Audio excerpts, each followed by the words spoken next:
Hello friends, இந்த வீடியோவில் tomorrow அப்படின்ற கீவேர்டை யூஸ் பண்ணி ஒரு சூப்பரான 15 இங்கிலீஷ் சென்டென்ஸை கற்றுக்கலாம் வாங்க. இந்த வீடியோ உங்களுக்கு பிடிச்சிருந்தது அப்படின்னா கண்டிப்பாக மறக்காமல் சப்ஸ்கிரைப் பண்ணுங்கள். வாங்க வீடியோக்குள்ளே போகலாம். ஓகே, ஃபர்ஸ்ட் ஒன், நாளை வருவாயா. இதை எப்படி இங்கிலீஷில் கேட்கலாம் அப்படின்னா, வில் யூ கம் டுமாரோ, நாளை வருவாயா. வில் யூ கம் டுமாரோ, நாளை வருவாயா. ஃப்ரெண்ட்ஸை பார்த்து கேட்போம், அப்படி தானே. ஸோ இப்போ நான் நாளைக்கு வருவேன் அப்படின்னா அதை எப்படி இங்கிலீஷில் சொல்லணும் அப்படின்னா, ஐ வில் கம் டுமாரோ, நான் நாளைக்கு வருவேன். ஐ வில் கம் டுமாரோ, நான் நாளை வருவேன். ஓகேவா. ஸோ வரமாட்டேன் அப்படின்னா, நான் நாளை வரமாட்டேன். அதை எப்படி சொல்லணும் அப்படின்னா, ஐ won't come tomorrow. I won't come tomorrow அப்படின்னா நான் நாளை வரமாட்டேன். ஓகே, ஈஸியாக இருக்கா. ஃபோர்த்து ஒன், என்னால் நாளை வர முடியாது. இதை எப்படி இங்கிலீஷில் சொல்லலாம், I cannot come tomorrow. I cannot come tomorrow means என்னால் நாளை வர முடியாது. Fifth one, is tomorrow is Friday. நாளை வெள்ளிக்கிழமையா அப்படின்னு யார்கிட்ட கேட்போம், அப்படி தானே.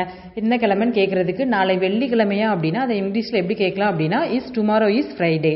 தென் சிக்ஸ்த் ஒன், நாளை வெள்ளிக்கிழமை. அதை எப்படி இங்கிலீஷில் சொல்லலாம், tomorrow is Friday. Tomorrow is Friday means நாளை வெள்ளிக்கிழமை. ஓகே, ஈஸியாக இருக்கா. என் கூட சேர்ந்து ட்ரை பண்ணுங்க. செவன்த் ஒன், நாளை என் பிறந்த நாள் அப்படின்னா எப்படி இங்கிலீஷில் கேட்கலாம், tomorrow is my birthday. Tomorrow is my birthday அப்படின்னா நாளை என் பிறந்த நாள். ஓகே, நெக்ஸ்ட் ஒன், நாளை நான் படிப்பேன். நாளை நான் படிப்பேன் அப்படின்னா ஐ வில் ஸ்டடி டுமாரோ. நாளை நான் படிப்பேன், I will study tomorrow. Already tenses நடத்தும் போதே வில் ஒரு ஆக்சரி கீவேர்டுன்னு சொல்லியிருக்கேன். ஓகேவா. நைன்த் ஒன், நாம் நாளை செல்வோம் அப்படின்னா we will go tomorrow. நாம் அப்படின்னா we, so we will go tomorrow. நாம் நாளை செல்வோம். 10th one, we will go to Bangalore tomorrow. நாம் நாளை பெங்களூர் செல்வோம். டிஃபரன்ஸ் புரியுதா உங்களுக்கு. we will go to Bangalore tomorrow. நாம் நாளை பெங்களூர் செல்வோம். ஓகே, நெக்ஸ்ட் மந்த் போகிறத எப்படி இங்கிலீஷில் கேட்கலாம், we will go to Bangalore next month.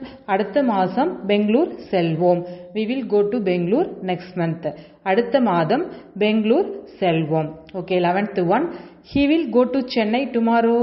அவர் நாளை சென்னை செல்கிறார். Okay, he will go to Chennai tomorrow அப்படின்னா அவர் நாளை சென்னை செல்கிறார்.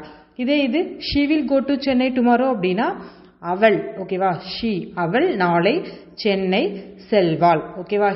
அவள் நாளை சென்னை செல்வாள். இது ஃபியூச்சர் டென்ஸ்ல இருக்கு. ஸோ அதனால வில் யூஸ் பண்ணியிருக்கோம்.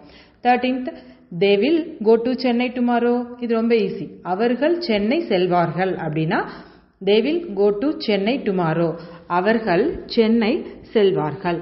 Okay, next one, I have exam tomorrow. எனக்கு நாளைக்கு பரீட்சை இருக்கு அப்படின்னு சொல்லுவோம்ல. ஸோ அதை எப்படி இங்கிலீஷில் சொல்லலாம் அப்படின்னா, I have a exam tomorrow. I have a exam tomorrow. எனக்கு நாளை பரீட்சை உள்ளது. Okay, last one, the sale ends tomorrow. இப்போ அமேசானில் நம்ம சொல்லுவோம், ஏதாவது ஒன்று வாங்கணும் அப்படின்னா விற்பனை நாளை முடிகிறது அப்படின்னா எப்படி சொல்லலாம், தி சேல் எண்ட்ஸ் டுமாரோ.